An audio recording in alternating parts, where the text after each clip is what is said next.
Brand new day का trailer आ चुका है और जब मैंने इसको पहली बार देखा तो मैं इतना एक्साइटेड था उसको लेके। बट जब मैंने इसको बार बार देखा, धीरे धीरे देखा, तो बहुत सारी चीज़ें मेरे को समझ आई कि इस पिक्चर में क्या हो सकता है और कौन से कैरेक्टर्स हमें देखने को मिल सकते हैं। कुछ कैरेक्टर्स तो शायद उन्होंने कॉमिक से उठाए हैं और कुछ शायद पुरानी स्पाइडरमैन मूवी से भी उन्होंने चुराए हैं। जैसे मैंने देखा कि शायद ग्रे हल्क हो सकता है, जीन ग्रे देखने को मिल सकती है, और एक पिज़्ज़ा शॉप का रेफरेंस है जो सीधा सैम राइमी वाली स्पाइडरमैन से कनेक्टेड है। और पीटर पीटर का तो क्या ही बताऊँ, पीटर तो कुछ और ही बन रहा है। पीटर क्या वैनम बन सकता है, क्योंकि हमने उसको लास्ट में देखा कि उसकी आँखें काली हो रही है। क्या वो उसका वैनम बनने का सीन है या फिर वो एज अ स्पाइडर इवॉल्व कर रहा है? तो कुर्सी की पेटी बांध लो, मैं सब समझाने आया हूँ, आपका भाई आपको सब समझा के जाएगा। तो कहानी यहाँ से शुरू होती कि जब हमने लास्ट टाइम स्पाइडरमैन नो वे होम देखी थी, तो लास्ट में डॉक्टर स्ट्रेंज ने अपना स्पेल यूज करके सबको भुला दिया था कि पीटर पार्कर कौन है। स्पाइडरमैन ही पीटर पार्कर है उस, और सुपर हीरोज, इंसान और उसके दोस्तों ने सब भूल गए कि पीटर पार्कर असल में कौन है। तो हम ब्रांड न्यू डे में देखेंगे कि पीटर पार्कर अकेला कितना है, वो कितना अकेला फील कर रहा है। ना ही उसके दोस्त हैं, ना ही उसके पास, ना ही उसका कोई जानने वाला है। हैप्पी जो उसका असिस्टेंट था टोनी स्टार्क के बाद, जो उसकी काफ़ी हेल्प करता था, वो भी उसे नहीं जानता है। और वो अब इतना अकेला हो चुका है कि वो स्पाइडरमैन के ट्रेलर में हमें देखने मिला कि वो अब स्पाइडरमैन तो है दुनिया के लिए, but Peter Parker as a identity उसके खुद के लिए है सिर्फ। और सबसे दुख की बात यह है कि उसके दोस्त एमजे और नेड अब एमआईटी में अपनी ज़िंदगी जी रहे हैं और उनको पता भी नहीं है पीटर के बारे में। तो हमने ट्रेलर में देखा कि ये वो शायद एमआईटी के लास्ट ईयर में है, और सोचो आप जिन लोगों से इतना प्यार करते हो वो आपको पहचानते तक भी नहीं है। नेड के कमरे में एक बोर्ड है जो स्पाइडरमैन को ट्रैक कर रहा है कि स्पाइडरमैन कौन है, वो किस टाइम पे क्या एक्टिविटीज़ करता है। तो उधर उस बोर्ड पे फर्स्ट टाइम स्पाइडरमैन का दिखना भी लिखा हुआ है, जो कि 2016 में है। जो कि कैप्टन अमेरिका सिविल वॉर से ठीक 1 साल पहले है, क्योंकि हमने मूवी में भी यही देखा था कि जब सिविल वॉर में जब आयरन मैन उसके पास जाता है तो उसको दिखाता है कि तुम्हारे वीडियोस काफ़ी इंटरनेट पे लीक हैं, और उसके बोर्ड पे ये भी लिखा हुआ है कि स्पाइडरमैन का एक्सेंट क्वीन एक्सेंट है, क्योंकि पीटर पार्कर खुद क्वीन से है। और एक और रेफरेंस है जो कि हमने ट्रेलर में देखा, जो आंट मे की ग्रेव से है, कि आंट मे की ग्रेव पे 2024 तक लिखा हुआ है, यानी उनकी डेथ 2024 में टेक प्लेस करती हैं। तो यानी उसके बाद की कहानी हम देखेंगे शायद 2 साल बाद की, क्योंकि एमआईटी में शायद उनको 2-3 साल लग गए हैं उनका कोर्स होने में, लास्ट ईयर में एमआईटी के एमजे और नेड। अब इस सीन को थोड़ा ध्यान से देखना, क्योंकि जब मैंने इस सीन को देखा तो मैं थोड़ा चौंक गया था। स्पाइडरमैन स्कॉर्पियन से लड़ता हुआ हमें दिखता है, तो हमें उसके पावर्स देखते हैं कि वो उस पावर्स पे कंट्रोल नहीं कर पा रहा है। उस वजह से पीटर पार्कर बोलता भी है कि what is happening to me, I am out of my mind. तो वो चीज़ हमें समझाती है कि पीटर अपनी पावर्स को इन्वॉल्व कर रहा है स्पाइडर्स के थ्रू। उसकी वजह से वो अपनी ना ही पावर्स को और ना ही शायद अपनी वेबिंग को, अपनी पावर्स को कंट्रोल कर पा रहा है, क्योंकि हमने पुरानी मूवीज़ में भी पीटर पार्कर को देखा है कि वो इतना, जितना हमने ब्रांड न्यू डे के एक्शन देखा स्कॉर्पियन के साथ कि कितनी पावरफुल उसने पूरा स्कॉर्पियन को उठा के गाड़ी के आगे फेंक दिया, हमने इससे पहले इतना उसको ब्रूटल होते हुए नहीं देखा कि पीटर इतना ब्रूटल हो रहा है किसी चीज़ के लिए। तो शायद ना ही वो अपनी स्विंगिंग, ना ही अपने एक्शन, और ना ही अपनी पावर्स पे कंट्रोल कर पा रहा है, जिसकी वजह से शायद पीटर पार्कर फाइनली इवॉल्व कर रहा है। और जो कॉमिक्स पढ़ते हैं उनको इस रेफरेंस का मतलब भी समझ आता है, क्योंकि ये सेम चीज़ हमें मैन स्पाइडर की कॉमिक्स में बताई गई थी। एक स्टोरी लाइन में पीटर आधा इंसान और आधा स्पाइडर मॉन्स्टर में बदल जाता है, और वो काफ़ी डरावनी और काफ़ी डार्क स्टोरी लाइन थी। और ये ट्रेलर भी उसकी तरफ थोड़ा इशारा करता है कि हमें आगे बीइंग एज एन अडल्ट, मैंने हमेशा स्पाइडरमैन की मूवी एज अ टीनेजर देखी है, चाहे नो वे होम हो, फार फ्रॉम होम हो, होम कमिंग हो, जब मैं 7, 8, 9, 10, 12 साल का था। शायद ये मेरी पहली स्पाइडरमैन फिल्म होगी एज एन अडल्ट। और मैं इसको एक्साइटेड भी हूँ कि सोनी और मार्वल समझता भी है कि जो हमारे फैंस थे वो भी इसके साथ ग्रो हैं, और हमें भी उनको मोर मैच्योर स्टोरी लाइन दिखानी चाहिए, जो कि वो एक्सपेक्ट कर रहे होंगे। ना कि बस हाँ कि सुपर हीरो है कि वो हीरोज़ को हराएगा, बट एज अ, कहते हैं ना कि जब आदमी को फिजिकल पेन होता है वो शायद उतना कम अफेक्ट करे जितना मेंटल पेन करता है, और वहाँ हम इस मूवी में देख पा रहे हैं कि पीटर फिजिकली तो उसको चैलेंजेस आ ही रहे हैं, बट मेंटली उसको जो विलेन है वो भी परेशान कर रहा है, उसकी पावर्स, उसका दिमाग कंट्रोल नहीं कर पा रहा है कि वो कैसे बिहेव करे। तो शायद इमोशनल और मोर मैच्योर स्टोरी लाइन हमें शायद ये मूवी दिखा सकती है। और फाइनली हमको ट्रेलर में फाइनली हमें ऑर्गेनिक वेबिंग देखने को मिली, जो कि हमने सैम राइमी वाली ट्रिलॉजी में देखी थी लास्ट टाइम। और मैं इसको देख के बहुत खुश हुआ कि फाइनली स्पाइडरमैन पीटर पार्कर अपनी ऑर्गेनिक वेबिंग का यूज़ कर पा रहा है। और हमने उसको देखा भी कि जब ट्रेलर में वो अपने वेब शूटर्स के मतलब वेब शूटर लगाता है अपने ऑर्गेनिक वेबिंग के ऊपर, तो इतना पुश होता है कि उसके वेब शूटर्स भी उस पावर से निकल जाते हैं। या और ये सेम चीज़ जो मैंने अभी बात कही कि वो अपनी पावर्स को कंट्रोल नहीं कर पा रहा है, तो हाँ, शायद ऑर्गेनिक वेबिंग देखने में मज़ा तो आएगा। और इन सब परेशानियों के बाद पीटर किसके पास जाएगा, जो हमें ट्रेलर में दिखा दिया गया है। हल्क ब्रूस बैनर वापस आ रहे हैं, मार्क रुफेलो, या फाइनली उनको एज अ ह्यूमन देख रहा हूँ। शी हल्क में देखा था लास्ट टाइम शायद मैंने, जो कि अपनी पावर, अपना हल्क बनना कंट्रोल कर रहे थे एक मशीन से। और हमने शी हल्क में भी देखा था कि ब्रूस बैनर ने एक डिवाइस बनाया है अपने डीएनए को रोकने का, जिससे वो हल्क ना बन पाए। और इसीलिए शायद स्पाइडरमैन ने भी ब्रूस बैनर से बात कही कि मेरे को अच्छी पावर रखनी है और बुरी हटानी है, तो वो शायद सेलेक्टिव डीएनए सुपर पावर्स उनको उसको रखनी है। और ब्रूस बैनर ने अपना डिवाइस दिखाते हुए भी कहा कि अगर तुम मेरे को इसके बिना डिवाइस के देखो तो भागना।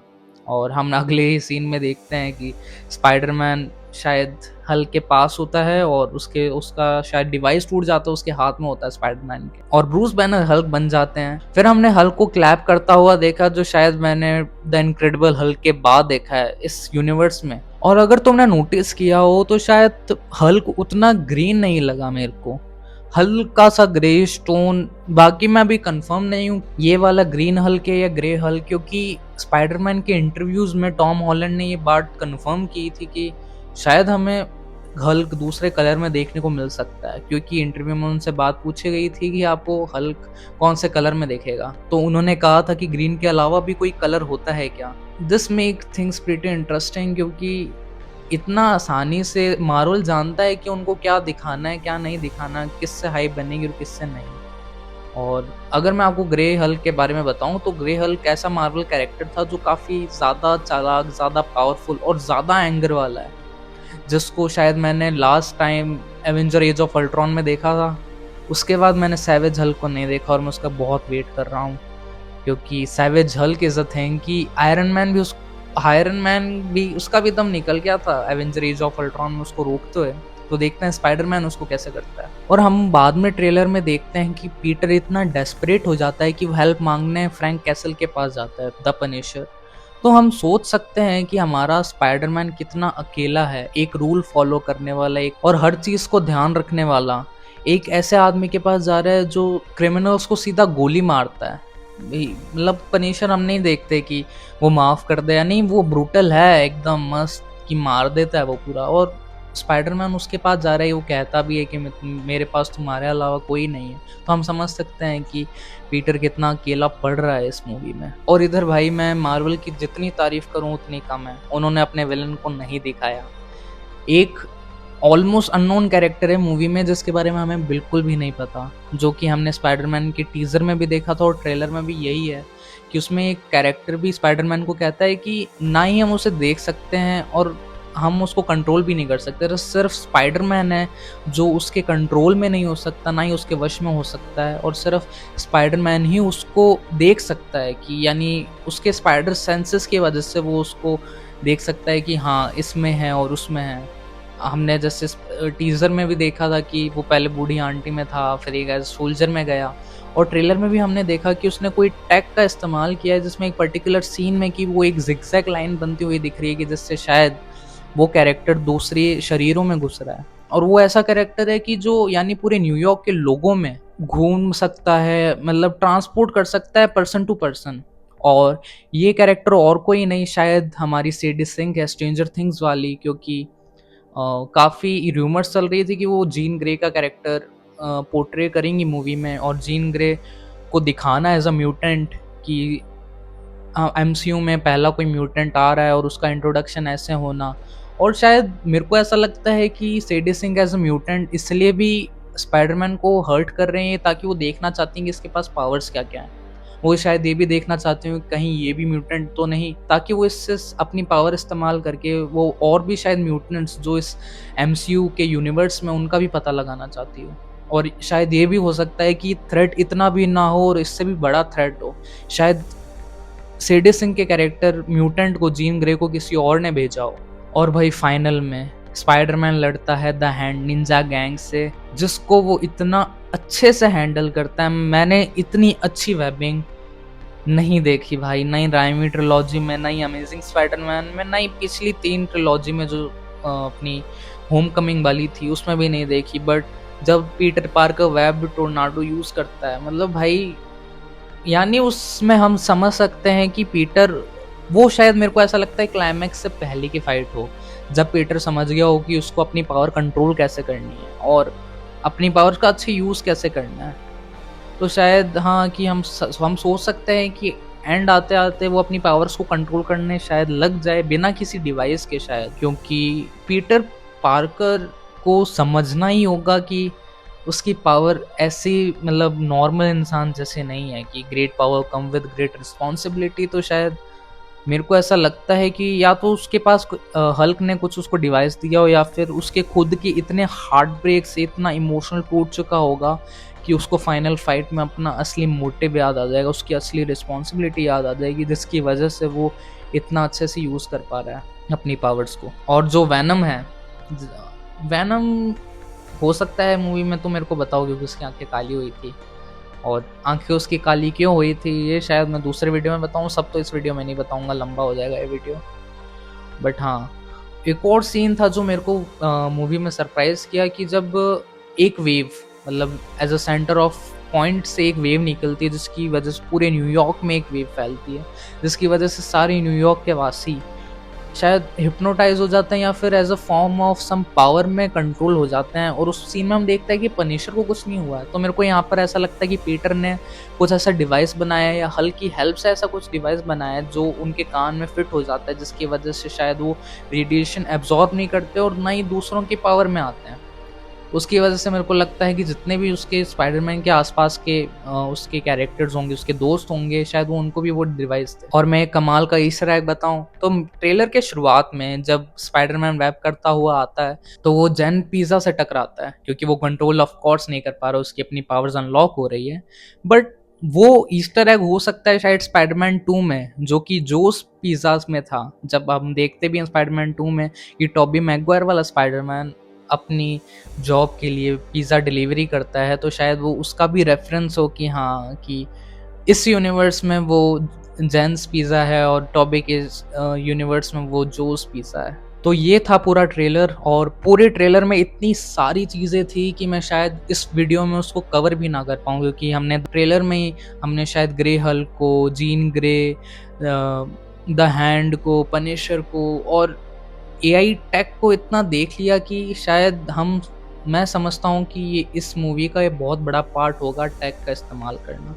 और जीन ग्रे का दिखाना एज अ म्यूटेंट, वो भी काफ़ी बड़ा मूव है मार्वल की तरफ से, क्योंकि हम भी जानते हैं कि सीक्रेट वॉर्स के बाद मार्वल रिबूट मार रहा है, तो उनके बाद जो उनकी शायद पहली पिक्चर होगी वो एक्समैन पे फोकस होगी, कि वो एक्समैन यूनिवर्स खड़ा करना चाह रहे हैं। और अभी जीन ग्रे का इंट्रोड्यूस करना स्पाइडरमैन ब्रांड न्यू डे में, ये सीधा कनेक्ट होता है डूम्सडे से, क्योंकि डूम्सडे में भी हम जानते हैं कि 3 वर्ल्ड का कोलिजन हो रहा है, जिसमें हम हमारी मेन एमसीयू 616 का देखते हैं, फैंटास्टिक 4 का यूनिवर्स और एक एक्समैन का यूनिवर्स है।